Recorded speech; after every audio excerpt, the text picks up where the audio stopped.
এ হচ্ছে আজকের final look আমার এই ড্রাগন গাছের।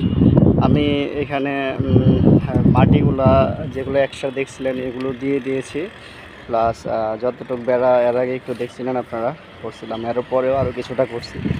উপরের এই বেড়াটা দিয়ে দিয়েছি যাতে ডালটা এটার উপরে মানে থাকতে পারে আর কি, যেমন এই যে ধরনের বাঁকা ডালগুলো এগুলো যাতে এটার উপরে সাপোর্ট পায়, সেই জন্যে এভাবে এটা দিয়ে দিয়েছি। হ্যাঁ, প্রত্যেকটা ডালই আমি চেষ্টা করছি যেন নড়াচড়া কম করে। ড্রাগন গাছের আমার যেটা মনে হয় যে বেশি বাতাসে নড়াচড়া করে, এই জন্যই হয়তো আমার গাছে কোনো ফুল টুল আসতেছে না।